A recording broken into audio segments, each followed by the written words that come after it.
Boa tarde. Então, dando continuidade, meu nome é Andresa, tá? Eu sou médica do Instituto do Câncer do Estado e uma das responsáveis da residência médica de hematologia no Hospital das Clínicas. A gente vai continuar as aulas. Então, o próximo tema é a introdução às leucemias agudas, tá? Eu não sei se vocês se recordam, mas da hematopoese, mas a gente tem uma célula-tronco, né, na medula óssea, que é a célula-tronco pluripotente. Essa célula, ela vai dar origem à célula-tronco linfóide, que vai se dividir na colônia formadora de células linfóides B e T, e vai se diferenciar no linfócito T e linfócito B.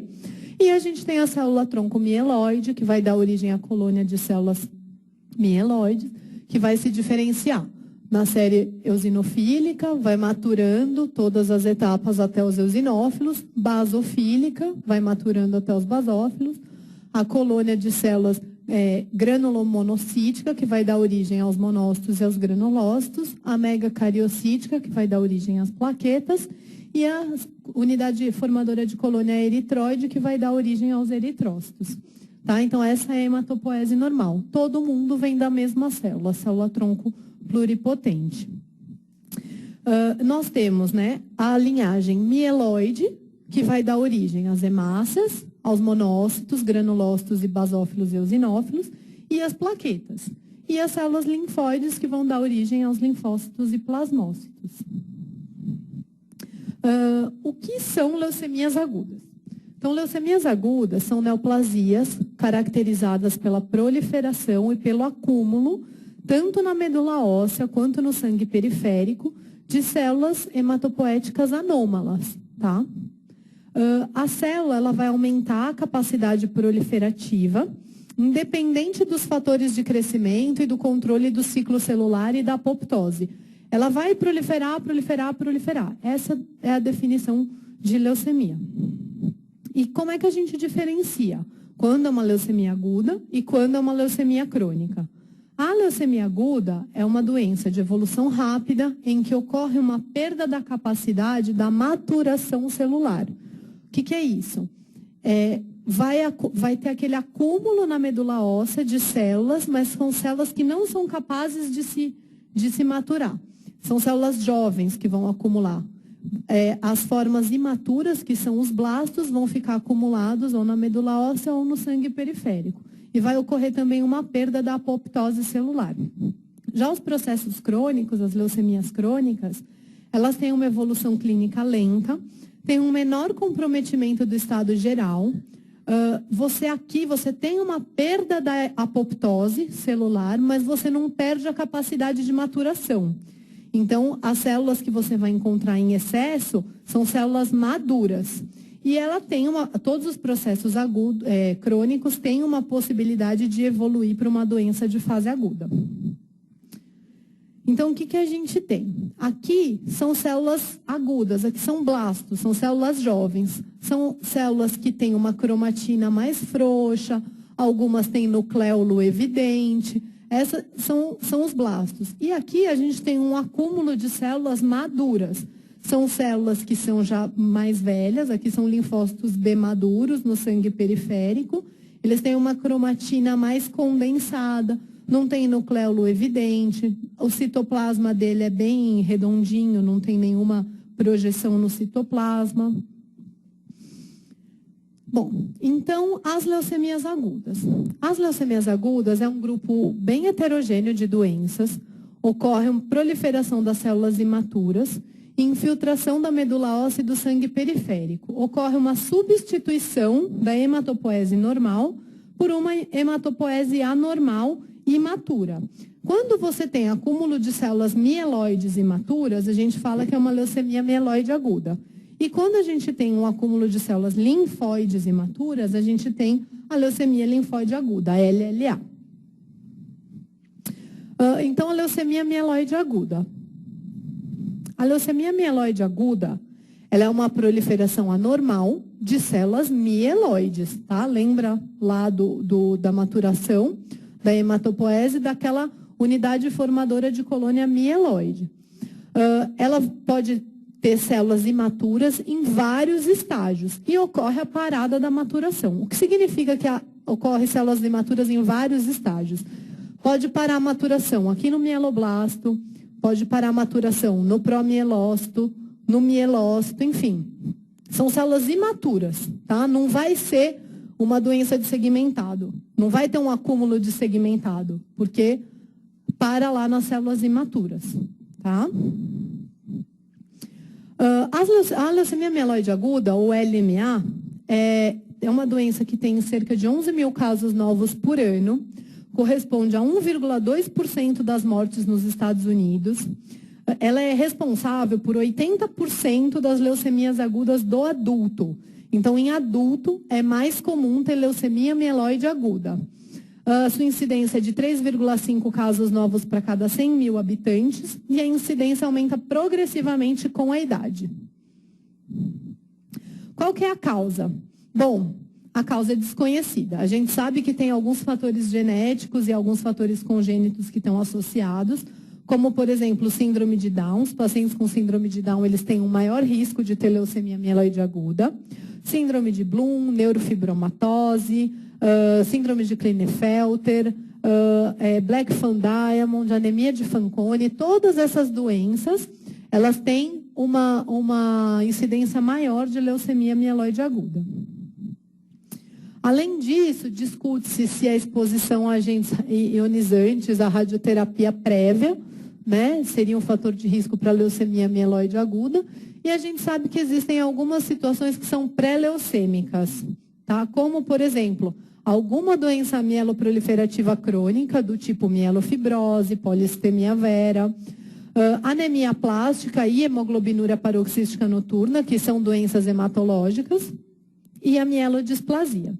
Além disso, também a gente tenta associar alguns vírus oncogênicos, alguns vírus que são oncogênicos, como o HTLV, que está associado com a leucemia linfoma de células T do adulto, que é a ATLL. Agentes químicos sempre, benzeno, né, sempre estão associados com doenças medulares. Quimioterapia prévia, então, às vezes, o paciente fez uma quimioterapia por uma outra neoplasia de tumor sólido, foi exposto a um agente alquilante e desenvolveu uma leucemia mieloide aguda secundária, e o tabagismo. A gente também tem que citar as alterações genéticas que ocorrem nas leucemias agudas. Nós temos genes que são estimuladores da proliferação celular e alguns genes que são inibidores. Quando acontece alguma lesão ou alguma instabilidade cromossômica, ou mutações genéticas, ou hiperativação de alguns oncogenes, ocorre um desequilíbrio entre a proliferação e a maturação, um acúmulo de células imaturas e o desenvolvimento das leucemias agudas. Então, o que acontece, na verdade, a gente tem, né, o DNA, o cromossomo, a gente tem alguns proto-oncogenes que estão lá, quietinhos. Por algum motivo, como radiação, alguma quimioterapia prévia, ele recebe um estímulo e tem uma lesão nesse proto-oncogene.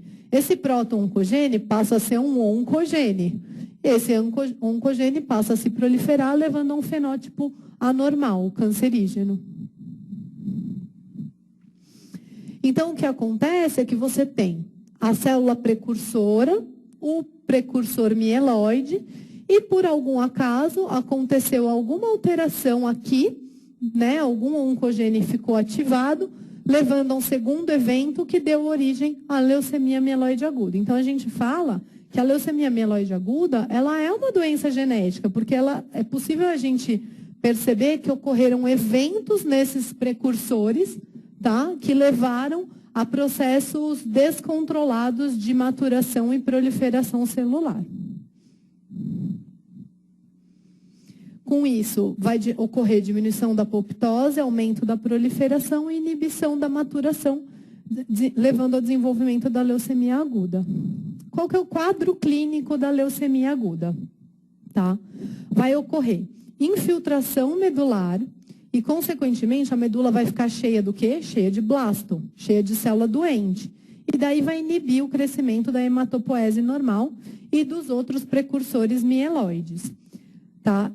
Se a medula só tem blasto, as outras séries não vão se desenvolver. Então, consequentemente, o paciente vai ter o quê? Anemia, porque o precursor eritroide não vai ter espaço para crescer.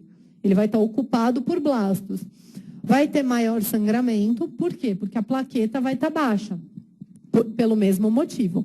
E maior risco de infecção, porque os granulócitos também não vão chegar no seu estágio de maturação, porque vai estar ocupado por blastos a medula. E além disso, além dessa infiltração da medula óssea por células imaturas, levando a anemia, infecção, sangramento, você também pode ter infiltração de órgãos e tecidos. E sintomas gerais. Então, febre é muito comum na leucemia mieloide aguda, uma astenia, fadiga, emagrecimento e infiltração de outros órgãos por células mieloides agudas. Por exemplo, pele, baço, fígado, sistema nervoso central. Quais são os tipos de infiltração que a gente pode ter? Infiltração de pele, tá? É muito comum, então às vezes a gente vê o paciente com essa infiltração, vai biopsiar, é leucemia aguda. Isso é o que a gente chama de leuquimia cutis, tá? Pode ter infiltração de órbita, né? Isso é bem comum em alguns tipos específicos de leucemia, isso chama cloroma, e infiltração gengival. Também, se a gente biopsiar, isso aqui, na verdade, é blasto. Tá? Ali é um cloroma e aqui é infiltração gengival por células mieloides agudas. E a gente pode ter uma coisa que a gente chama de sarcoma granulocítico, que é como se fosse um plasmocitoma. É uma infiltração de algum órgão por células mieloides agudas. Nesse caso, era uma infiltração de tecido mole, chamado sarcoma granulocítico. Como é que a gente faz o diagnóstico de leucemia mieloide aguda? Através do hemograma, inicialmente, né? Então, no hemograma, o que a gente espera encontrar? Anemia, porque o precursor eritroide não consegue se maturar para dar origem aos eritrócitos, às hemácias. Então, anemia, o reticulócito vai estar diminuído, você pode ter eritroblastos circulantes. Plaquetopenia é presente em 90% dos casos e geralmente abaixo de 50 mil. Em relação aos leucócitos, a gente pode ter todas as variantes. A gente pode ter leucocitose, 50% dos casos, leuconormal, 25%, e leucopenia, em 25% dos casos também. Pode ter neutropenia associada. Uma coisa que a gente chama de hiato leucêmico. O que é hiato leucêmico? A gente não tem as formas de maturação. A gente tem o blasto, que é a forma mais jovem. Aí não tem as formas de diferenciação, então o promielócito, mielócito, metamielócito, bastonete, a gente não tem isso. E um pouquinho de segmentado, tá? E pode ter também blastos circulantes. Os blastos, eles podem estar confinados na medula óssea apenas, mas eles também podem estar circulantes. O fato de não ter blasto circulante não significa que não tem leucemia, tá? Qual é a morfologia dessas células? Geralmente a gente vai ter um pouquinho de anisocitose ou de poiquilocitose, então a gente vai ter hemácias de diferentes formas, porque tem lá o que deu para fazer, entendeu? A medula, ela liberou o que ela conseguiu fazer. Poiquilocitose, então às vezes a hemácia não vai estar redondinha, bonitinha, daquela forma que ela deve ser. Às vezes ela está um pouco achatada, em forma de lágrima. A gente pode ter eritroblastos circulantes. Eritroblastos são formas um pouco mais jovens de hemácias que estão sendo liberadas da medula óssea precocemente para tentar suprir o grau de anemia. Pode ter um pouco de displasia das outras séries. Então, pode ter hipogranularidade, pode ter poucos segmentados, pode ter plaquetas gigantes. O número de blastos, tanto faz. O fato de ter 2% de blastos ou 90% de blastos não muda nada. É leucemia do mesmo jeito. Tá? E presença de bastonetes de Auer. Bastonetes de Auer são marcadores que a gente vê na célula mieloide, na lâmina, que são característicos de blastos mieloides. Tá? E o diagnóstico, então no hemograma a gente vai ter todos esses achados, mas a gente tem que visualizar a medula óssea. Como é que é o diagnóstico de leucemia aguda pela OMS. O mielograma tem que ter mais que 20% de blastos. Tá? Se tiver 14% de blastos, não é leucemia mieloide aguda. São outras doenças, mas não é leucemia. Maior que 20% de blastos na medula óssea é o diagnóstico de leucemia aguda. Então, é isso aqui, um bastonete de Auer. Isso aqui é um blasto mieloide, então é uma célula grande, com cromatina frouxa, tá? É uma célula imatura, e esses risquinhos são os bastonetes de Auer, que é bem característico de leucemia mieloide aguda. Laboratorialmente, a medula óssea, como ela vai ser? Ela vai ser hipercelular, ela vai ter os precursores hematopoéticos outros, todos reduzidos, não vai ter maturação das outras séries, pode ter um pouco de displasia também, então a morfologia das células não vai estar normal. Vão ser células disformes, blastos maior do que 20% e bastonetes de Auer nesses blastos anômalos. Então, as células são essas. Tá vendo? São células grandes, com nucleolo evidente. Essa tem um pouquinho de bastãozinho aqui, essa não tem muito, não. E aqui também, ó. Células imaturas, grandes, bem polimórficas, com granulação no citoplasma. Além do diagnóstico de contagem, né, que a gente faz, que tem mais que 20% de blasto, a gente também faz a citoquímica dessas células. Para quê? A citoquímica são colorações específicas que eram utilizadas mais no passado para a gente diferenciar se esse blasto era mieloide ou se esse blasto era linfóide. E se ele fosse mieloide, ele marcando algumas colorações ou não, a gente classificava a leucemia em alguns tipos baseadas também na citoquímica. Esse método atualmente é pouco utilizado, a gente utiliza mais para estudo, para ensinar, para hospital e escola, porque ele foi substituído pela imunofenotipagem, que é um exame muito mais sensível, né? Tanto o mielograma quanto a citoquímica são exames a olho nu. A olho nu não, porque a gente olha no microscópico. Ao olho, digamos assim. A imunofenotipagem não, são marcadores já anticorpos monoclonais, então ele é muito mais sensível e muito mais específico. De qualquer forma, o que a gente utilizava, né, de citoquímica? A mieloperoxidase, que na LMA você tem mais que 3% dos blastos MPO, que a gente chama positivos, e o Sudan Black também, você tem que ter mais que 3% dos blastos positivos. O PAS é uma outra coloração, ele é negativo nas leucemias mieloides agudas. E o ANAI, ele pode ser positivo ou negativo, dependendo da linhagem que está acometida. Então, só para vocês entenderem, as lâminas que vocês viram antes são as colorações habituais, né? Aqui é uma citoquímica, uma peroxidase, ele cora amarelinho, então ele é positivo, só nessa tela tem 5 blastos positivos, então realmente é uma LMA. O Sudan Black é uma outra coloração, também cora pretinho os blastos, tá? E como é que a gente atualmente faz o diagnóstico laboratorial? Todas as células, elas têm CDs na superfície, tá? Que são antígenos específicos em sua superfície. Então, o blasto tem determinado antígeno, o mielócito tem determinado antígeno, o linfócito tem determinado antígeno. Então, são os CDs, o Cluster Differentiation. Em todas as células a gente tem isso. Aí a gente pega um anticorpo monoclonal, pega o sangue da medula, pega um anticorpo monoclonal anti-CD33, por exemplo. Eu sei que o blasto mieloide deve marcar CD33. Então, eu pego um anticorpo monoclonal, jogo lá e vejo se ele reage. Aí o anticorpo vai ligar com o CD33 da superfície da célula. Daí a gente olha no citômetro e vê essa reação por coloração mesmo, por emissão de luz. E daí a gente fala que é positivo ou negativo. E aí, de acordo com o que é positivo e o que é negativo, a gente junta os dados e define a linhagem acometida.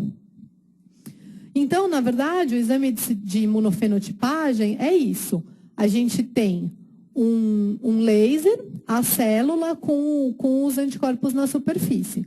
Aí você coloca o anticorpo monoclonal, a luz dispersa e o que passa de luz a gente mede na imagem. O que a gente vê mesmo é isso aqui, tá? Então, nesse caso, por exemplo, a gente jogou um CD45 com um CD33. Aí ele veio aqui positivo. Então, a gente sabe que essa célula é CD33 e CD45. Aí a gente pegou essa mesma célula, né? Jogou aqui no 34 com o DR. Veio negativo, entendeu? Então, a gente sabe que ele tem esses 2 positivos, esses 2 negativos. Aí a gente viu essa combinação e a gente vai juntando os dados para definir a linhagem da célula doente. E qual que é a importância da imunofenotipagem? É a gente definir se a linhagem é linfóide ou mieloide. As células são diferentes, olhando? São. Mas às vezes elas não são tanto. Então, esse é um método muito mais específico e muito mais sensível do que o olho do examinador. Entendeu? Então, ela serve basicamente para diferenciar a linhagem das populações. A gente sabe que tem alguns critérios para definir de acordo com a imunofenotipagem e a gente consegue distinguir, por exemplo, a gente tem algumas leucemias que são bifenotípicas. O que é isso? Elas têm linhagem tanto linfóide, ela tem marcador linfóide e marcador mieloide. Essa olho nu não tem como você saber, mas pela imunofenotipagem tem como você saber de acordo com a combinação daqueles CDs que a gente faz no citômetro, tá? Então, só para vocês terem uma ideia, a gente sabe o quê? Que precursor, toda célula jovem, todo blasto, de maneira geral, ele vai marcar o quê? CD34, CD38, CD33 e HLA-DR. Isso, sempre que marca isso, a gente fala, opa, é uma célula jovem. Se é jovem, a gente vai definir se ele é granulocítico ou se ele é linfóide. Granulocítico costuma marcar o quê? 13, 15, 16, 33. Linfóide marca quem? CD19, CD10, CD20. Então, a gente vai jogando os diferentes anticorpos monoclonais para a gente ver o que é positivo ou negativo e conseguir fechar o que é aquela célula que está doente. Isso não precisa decorar não, tá? E, além disso, a gente também faz exames moleculares e citogenéticos para a gente definir o prognóstico da doença e como a gente vai tratar futuramente. Se é uma doença de alto risco, se é uma doença de baixo risco, de bom prognóstico. Então, a gente também faz a citogenética, ou cariótipo. A gente faz a citogenética convencional, esse sangue de medula é colocado em cultura, a gente separa as células, divide, monta o cariótipo, igual a gente faz no 2º ano da faculdade, junta os cromossomos, parzinho com parzinho, e vê se tem alguma translocação, alguma perda, alguma adição, alguma coisa. Essa é a citogenética clássica. Além disso, a gente pode fazer a citogenética molecular por FISH, tá? Por sondinha de imunofluorescência. Então, aí é a mesma coisa. Você joga uma sondinha, por exemplo, para cromossomo 8. Então, teoricamente, tem que ter 2 cromossomos 8. Aí ele brilha lá, que nem aqui, por exemplo, tem um verde só. Tá vendo? E então, provavelmente, ele deve ter perdido o que esse verde é, que pode ser um cromossomo 5, enfim. É um método mais sensível do que o cariótipo. E, além disso, a gente pode fazer o PCR, em que a gente pesquisa as mutações e as fusões gênicas. Porque a gente sabe que quando a gente tem alguma mutação, alguma translocação, essa translocação vai levar a uma fusão gênica e essa fusão gênica vai gerar um transcrito, um produto gênico, que esse produto tem um nome. Pelo PCR, a gente consegue descobrir o nome desse produto, que é isso aqui. Na verdade, é um sequenciamento de pares de base. A gente extrai o RNA da célula, faz o sequenciamento dos pares de base e vê se está certo ou se não está e procura a fusão gênica. Tá? Isso é tudo para o diagnóstico. Na citogenética, a gente pode ter anormalidades do número, da estrutura, pode ter translocação, inversão, deleção, pode ter tudo. E também pode ser normal. A citogenética também pode ser normal. A gente pode fazer o cariótipo convencional, o FISH e o PCR. Tá? Isso é importante? É importante. É importante para a gente definir o fator prognóstico da doença. Para a gente saber com quem a gente está lidando, com uma leucemia de bom prognóstico, que tem baixas taxas de recidiva, ou com uma leucemia bem agressiva, que tem altas taxas de recidiva, altas taxas de refratariedade ao esquema quimioterápico. Quais são as alterações mais comuns em leucemia mieloide aguda? É a 8-21, tá? A 15-17, a inversão do 16, a 9-11 e a deleção do 5 ou do 7P. Então, a gente faz o cariótipo e o FISH para a gente ver essas translocações. Então, aqui é um cariótipo convencional, em que a gente tem uma translocação 8-21, tá? A perninha aqui do 8 veio aqui para o 21. E a perninha do 21, a perninha do 21, que é bem pequenininha, foi aqui para o 8. Tá? Então, isso é um cariótipo. Já nesse aqui, a gente tem uma translocação 15-17. Essa translocação 15-17 é muito comum na LMA-M3, que a gente chama, que é a leucemia promielocítica aguda. Nessa translocação, o paciente ele tem um bloqueio da maturação nos promielócitos, e a LMA-M3 ela é caracterizada pelo acúmulo desses mielócitos anômalos e uma coagulopatia importante. Esse paciente sangra muito, às vezes eles morrem de sangramento antes de começar o tratamento. Só que, apesar disso, é uma leucemia de bom prognóstico, a M3 ou a translocação 15-17, porque a gente descobriu uma droga que age diretamente nesse bloqueio da maturação, que é o ácido transretinóico. Então, ele continua a maturação e o paciente entra em remissão da doença. A taxa de cura é em torno de 90% para M3. Aqui é uma técnica de FISH, tá? O FISH é a hibridização in situ por fluorescência. Você usa as fitas de DNA marcadas para você ver a alteração que você quer. Então, você jogou aqui uma fita para o RARA e uma fita para o PML. E aí, o que você achou? Que eles estão juntos, tá? Então, é o PML-RARA. O que é isso? É a translocação 15-17. A translocação 15-17 dá origem ao produto gênico PML-RARA. Tá? É assim que a gente vê. A gente usa quando? Quando a citogenética é inconclusiva, quando a gente não consegue ver muito bem a translocação. Teoricamente, deveria usar para todo mundo, mas às vezes a gente não consegue. Tem mais sensibilidade e mais especificidade para você ver a translocação. E a técnica de PCR foi essa que eu expliquei para vocês. A gente tem diversos produtos gênicos. Então, por exemplo, a translocação 8-21, a gente sabe que o produto gênico dele é o RANKS1, o RANKS1T1. A gente sabe que é esse o produto gênico. Então, o PCR procura isso. A 15-17 é o PML-RARA. Então, a gente procura o PML-RARA. Então, é basicamente isso. Qual é a classificação das leucemias agudas? Então, desde 1976, a gente usa a classificação da FAB, que ela é baseada na contagem de blastos, na linhagem comprometida e no grau de diferenciação ou de maturação desse blasto.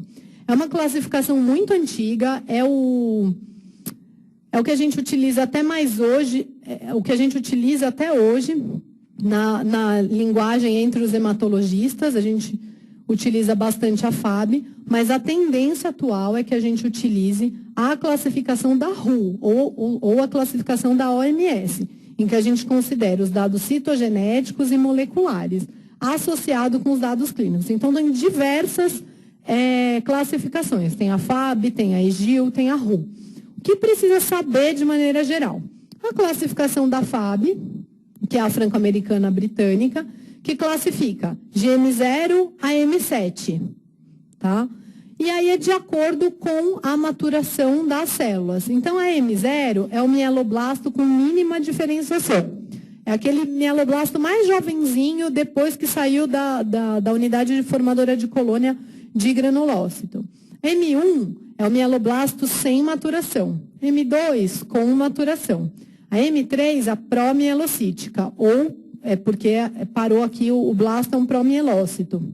A M4, mielomonocítica. M5, de monócitos, monocítica. M6, a doença é lá na linhagem eritroide. Lembra? Na unidade formadora de colônia eritroide? Então, a doença é ali. E a M7 é uma linhagem megacariblástica. E, de maneira geral, a gente sabe que os da ponta são de ruim prognóstico. Então, o M0, M1, M6, M7 é ruim. E os do meio são bons. Mais ou menos isso. Isso para a classificação da FAB. E essa é a classificação da RU, que é a classificação correta e mais atual e a que deve ser utilizada. Que ela classifica os pacientes de acordo com as alterações citogenéticas. Então, a gente classifica LMA. Se ele tem alguma translocação, alguma normalidade cromossômica, a gente classifica de acordo com a normalidade. Então, é LMA com translocação 821, LMA com translocação 1517, LMA com inversão do 16, isso se tem a translocação.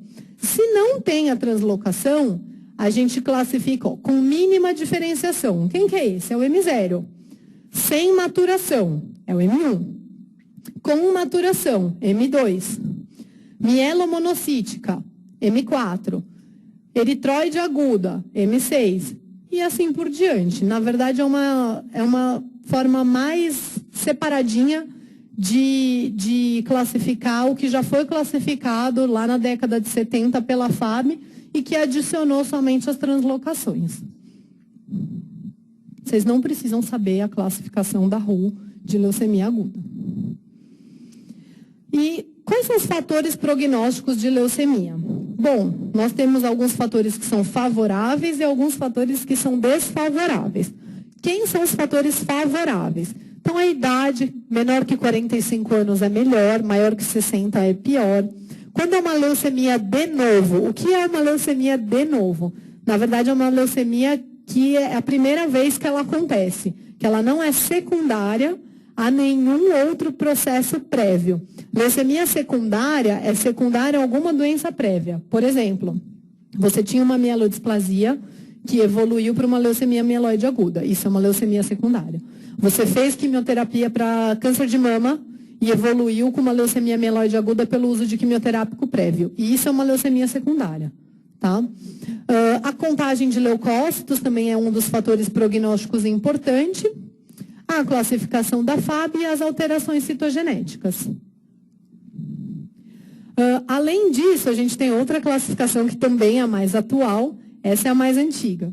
Essa é a classificação mais atual que divide os pacientes em risco favorável, intermediário e mau prognóstico, de acordo com translocações e com presença de mutações gênicas que podem acontecer nas leucemias ou não. Então, algumas translocações são favoráveis, algumas são de péssimo prognóstico, e aí a gente classifica o doente, e isso é importante para a gente definir qual vai ser a terapia. Vai para transplante, não vai para transplante, vai fazer autólogo, vai fazer alogênico, o que vai fazer pós-tratamento?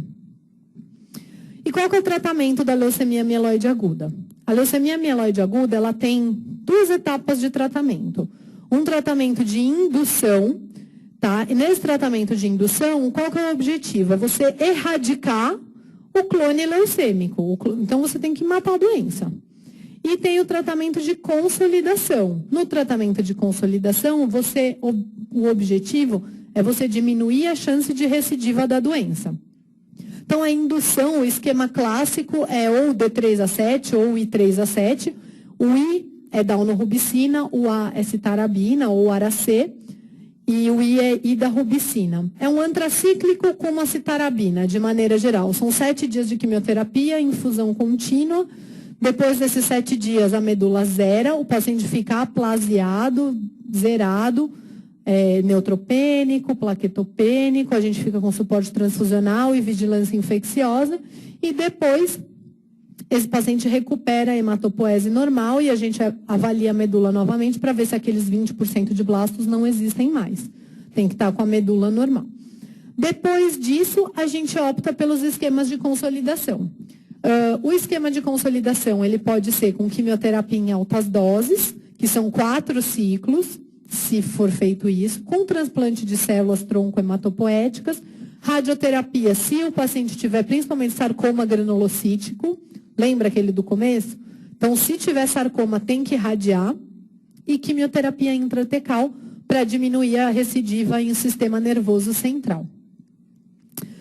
O transplante de células tronco hematopoéticas em LMA é feito halogênico, tá? Para os pacientes que têm uma citogenética de alto risco ou de intermediário risco, se for uma leucemia secundária ou se for uma recaída. Então, é por isso que é importante a gente pedir todos aqueles exames do diagnóstico, para a gente classificar o paciente e fazer a terapia pós-indução correta.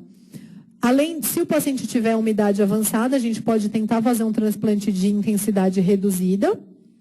O transplante autólogo, ele pode ser feito em algumas situações específicas, mas de maneira geral a gente faz transplante halogênico para leucemia mieloide aguda. Então, assim, só para fechar, na leucemia mieloide aguda, para o diagnóstico, a gente tem alterações no hemograma, a gente precisa do mielograma com mais de 20% de blastos, precisa de cariótipo, FISH e PCR para a gente classificar o doente. Dá para fazer diagnóstico sem cariótipo? Dá, mas você não consegue classificar o doente. Você não sabe que doença que é. Você sabe que é uma leucemia aguda, mas você não sabe qual. E aí você não sabe como tratar depois. Tá? Já a leucemia linfóide aguda. A leucemia linfóide aguda, ela também é uma proliferação anormal de células linfóides, é de outra célula, de outra linhagem. Lembra? Célula tronco, sai o precursor linfóide, o precursor mieloide. Então, essa doença é aquela doença dos precursores linfóides. Também ocorre uma parada de maturação. A gente vai ter blastos linfóides, né, não mieloides. E é uma doença extremamente comum em crianças. É a neoplasia mais comum da infância. Então, o que a gente tem, né? A gente tem a célula lá, stem cell, pluripotente, que vai dar origem ao precursor linfóide ou ao precursor granulocítico. Aqui são as LMAs. A LMA, a doença é aqui, em alguma dessas partes. A LLA, a doença é aqui. Daquela stem cell linfóide, deu origem aqui aos linfócitos B e aos linfócitos T. Então, daí a doença é aqui, tá?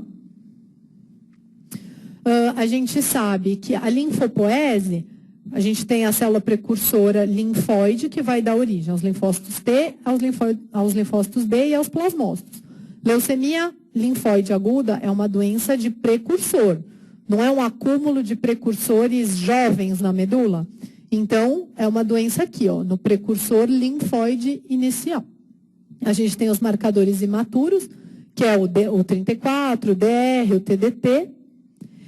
E a neoplasia maligna pode ser tanto de linfócito B quanto de linfócito T, mais de linfócito imaturo, tá? Ela corresponde a 12% das leucemias e 0,3% das neoplasias malignas do mundo. Tem uma incidência de 1,6 casos para cada 100 mil pessoas. Ela é uma doença, assim como a leucemia mieloide aguda, também é potencialmente fatal se não tratada. Mais uma vez, existe predominância do sexo masculino e a média de idade é de 13 anos. E a gente vê que, assim, a idade, ela tem um pico na infância, né, que é uma doença super comum na infância. Aí esse pico diminui e depois, na idade adulta, acima dos 70 anos, começa a subir, mas bem menos. O pico mesmo é na infância, até os 10, 14 anos. Porém, a mortalidade é inversamente proporcional à idade. A gente vê que quanto menor a idade, menor a mortalidade. Quanto maior a idade, maior a mortalidade da doença. Qual que é o quadro clínico de LLA? Bom, a gente vai ter um quadro de falência medular igual ao da LMA, porque a medula vai estar tomada por célula doente. Então, as outras células não conseguem se proliferar. Então, a gente vai ter anemia, plaquetopenia, infecção de repetição, febre. A dor óssea é mais comum na LLA do que na LMA. É mais comum também hepatomegalia e esplenomegalia na LLA. E a gente também pode ter linfonodomegalia ou massa mediastinal na LLA. Além disso, também existe uma frequência maior de infiltração de sistema nervoso central na LLA e raramente a gente pode encontrar um pouco de eosinofilia ou de infiltração de pele, mas é bem raro. O que a gente vai encontrar no hemograma? Anemia, plaquetopenia e pode ter leucopenia ou leucocitose com presença de blastos circulantes. E mais uma vez, a avaliação do mielograma tem que ter o quê? Mais de 20% de blastos. E a gente vai ter que avaliar os critérios morfológicos desses blastos. A gente também faz a citoquímica para o diagnóstico, porque se ele marca MPO, é de linhagem mieloide. Mas se ele marca, por exemplo, o PAS, fala mais a favor de linhagem linfóide. E o mais importante é a imunofenotipagem e o cariótipo, para a gente definir qual é o nome desse blasto linfóide e qual a alteração cromossômica que ele tem. Porque assim como na LMA, existem algumas alterações cromossômicas que são de melhor prognóstico e outras que são de pior prognóstico na LLA. E caso o aspirado venha seco, você pode fazer uma biópsia de medula óssea também para conseguir um fragmento um pouco melhor para ser analisado. Então, a gente tem várias alterações citogenéticas na LLA também. Então, a gente pode ter alterações envolvendo o cromossomo 11, o A119, que é mais comum na infância, cariótipo complexo, que tem mais que 3 alterações cromossômicas. A gente tem as hipodiploidias, então o paciente tem um cariótipo menor do que 44XY. Pode ter as hiperdiploidias, que o paciente tem um cariótipo acima de 69 cromossomos, tá? E na verdade, a alteração mais comum nos adultos é a translocação 922, que dá origem ao cromossomo Filadélfia. E é uma translocação de mau prognóstico, mas que, por outro lado, a gente tem uma droga que inibe esse 922. Então, a gente utiliza concomitante na terapia de indução. Assim como na LMA, a LLA também pode ser classificada pela FAB, que é uma classificação morfológica.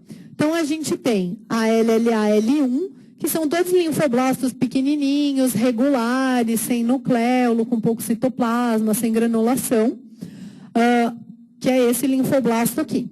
Tá vendo? Tudo mais ou menos igual, uma lâmina bem monótona. A gente tem a LLA-L2, que são linfoblastos um pouco maiores e mais irregulares, já com nucleolos evidentes, que são esses daqui, tá vendo? Alguns são grandes, outros são pequenos, uns são redondos, outros já têm outra forma, tudo bagunçado.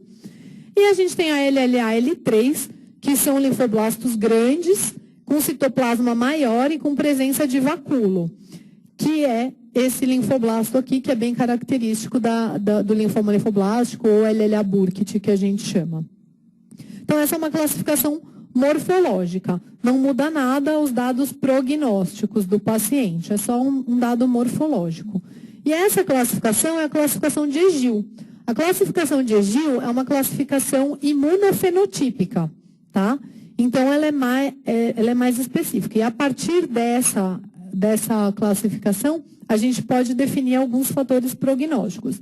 De maneira geral, obviamente que vocês não precisam saber os marcadores dos linfócitos, a gente sabe que o precursor linfóide, ele vai marcando HLA-DR, né, que é um precursor linfóide, e daí vai diminuindo nas formas maduras. O CD22, ele começa a ser expresso no pró-B e para no pré-B. A imunoglobulina de citoplasma entra, enfim. A gente tem os marcadores para a gente saber em que estágio de maturação que é essa doença. E assim como no linfócito T. A gente tem que o CB1A só marca no T cortical. O rearranjo alfa-beta do linfócito T só marca aqui, ó, do finalzinho do T cortical até o T ativado, mas no pré-B já não marca. Então, a gente classifica e sabe qual é o grau em que grau da maturação que essa célula ficou doente. É para isso que serve a imunofenotipagem e a classificação de Egil.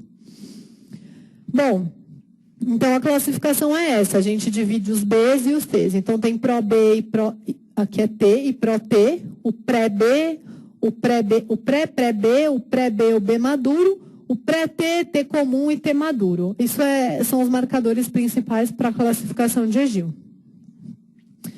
E a classificação da OMS também tem para LLA.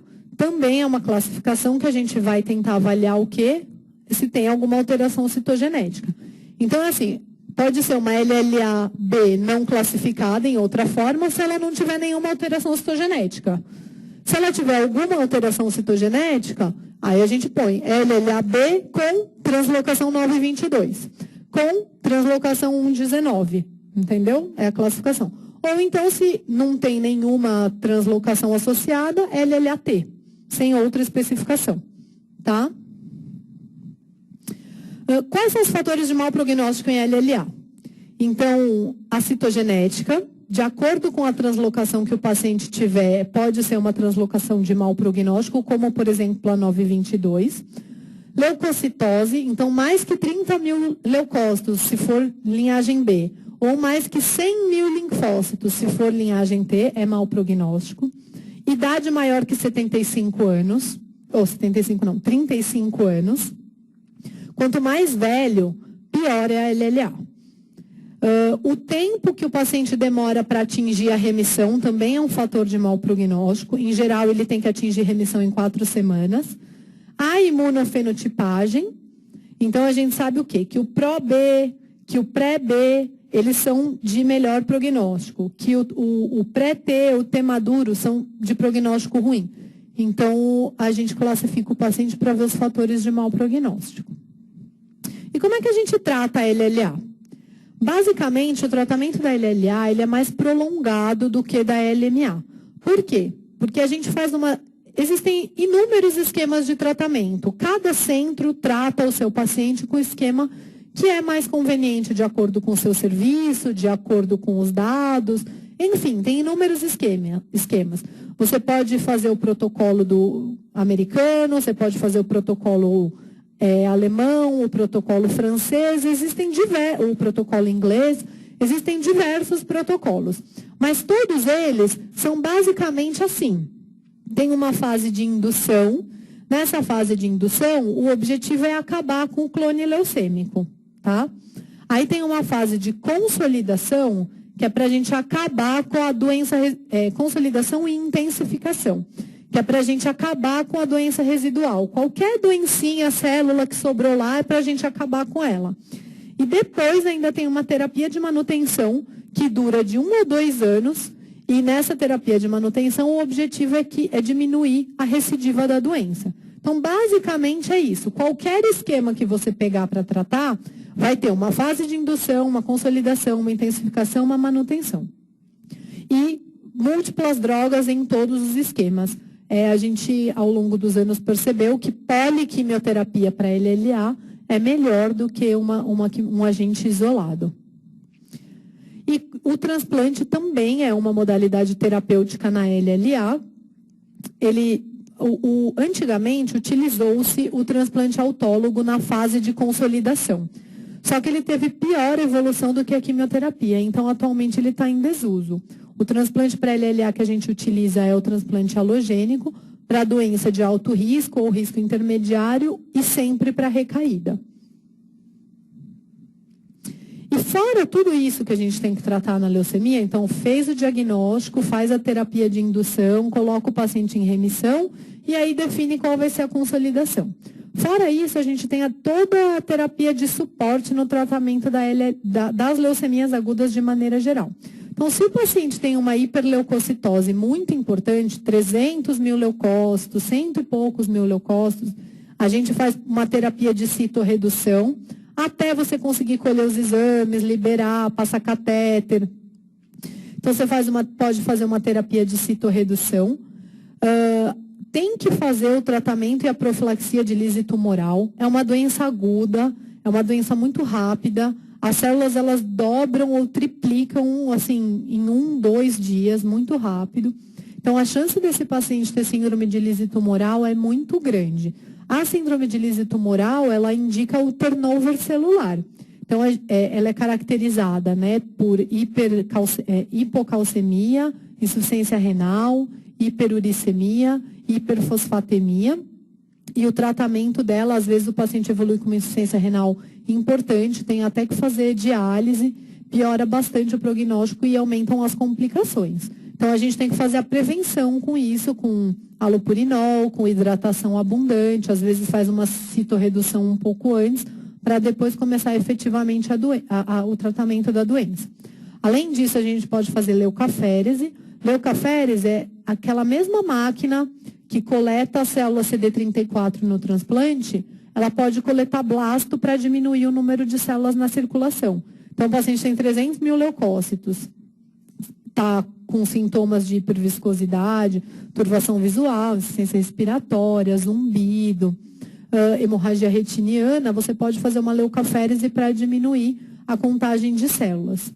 Além disso, a gente tem que fazer a prevenção e o tratamento de alguma infecção que o paciente tiver, porque como a medula óssea está tomada por células doentes, esse paciente tem uma neutropenia, consequentemente maior chance de infecções. Então, a gente tem que tratar prontamente. Além disso, utilizar catéter de longa permanência, porque esses pacientes são plaquetopênicos, não pode ficar furando toda hora, você fura toda hora, você aumenta o risco de infecção. Então, e são pacientes potencialmente graves, que tem que ter um acesso definido já. Todo o suporte psicossocial envolvido na doença, né? Então, tem uma equipe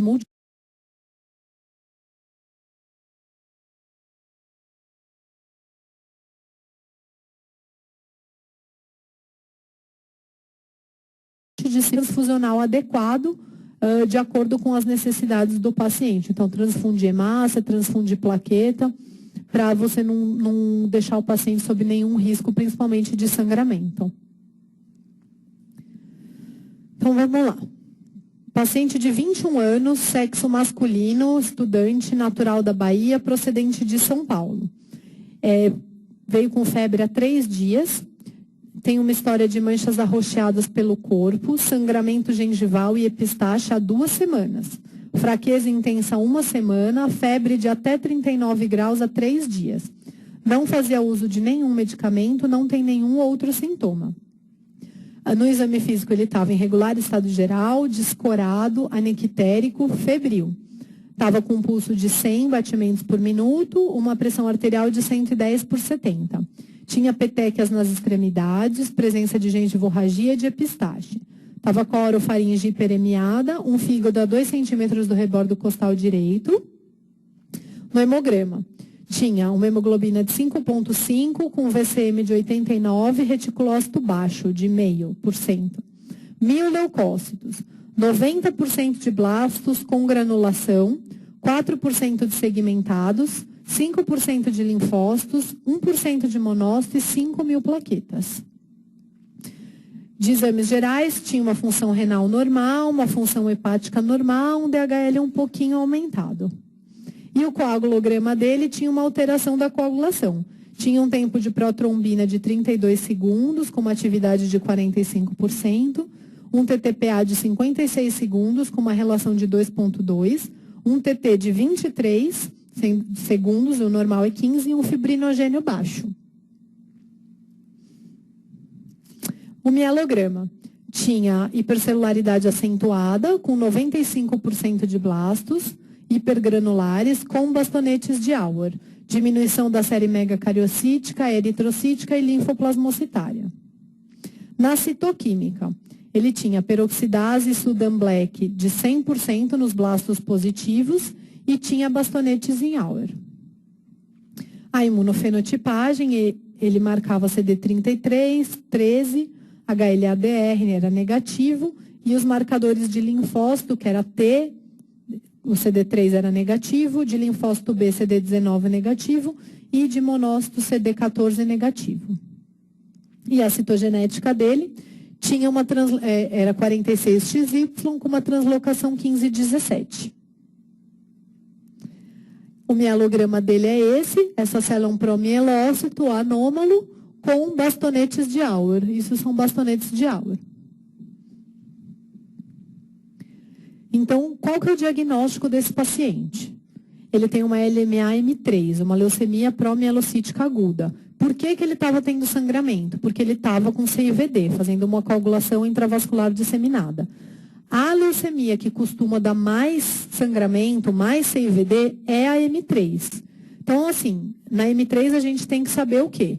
Que é a que mais dá coagulopatia, que está associada com a translocação 1517, que tem um bom prognóstico e que responde ao ATRA, ao ácido transretinóico. Tá? E como é que esse paciente evoluiu? Recebeu plaqueta, recebeu antibiótico, recebeu plasma para corrigir a coagulopatia, tratou a LMA-M3, melhorou progressivamente o coagulograma, recuperou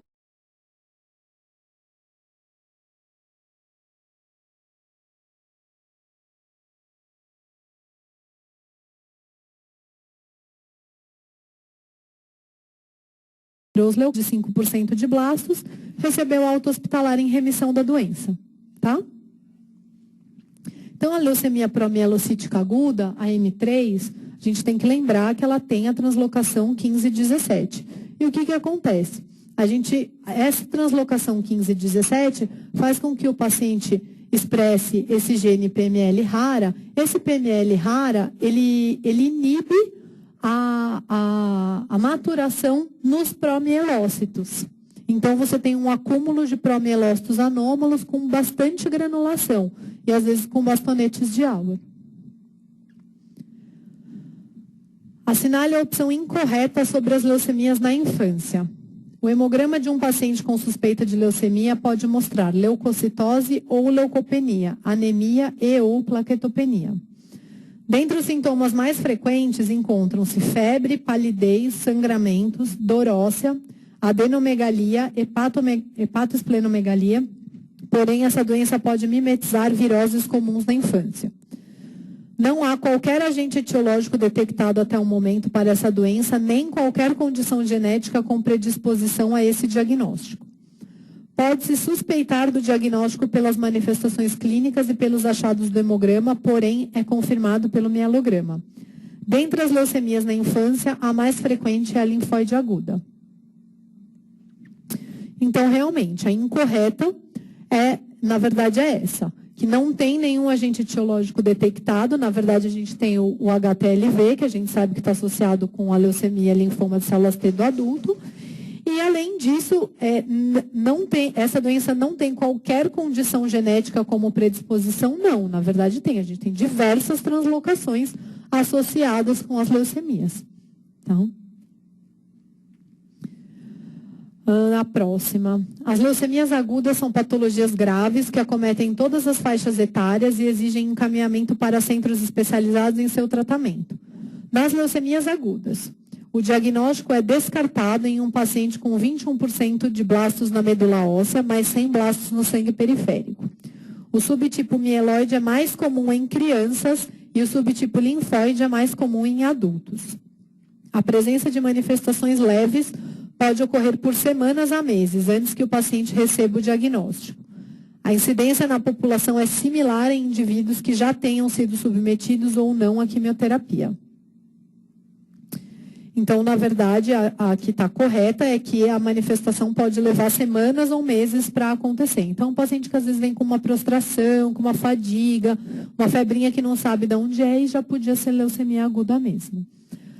A primeira está errada, porque, na verdade, se o paciente tem mais que 20% de blasto na medula óssea, diagnóstico de leucemia aguda, independente do sangue periférico.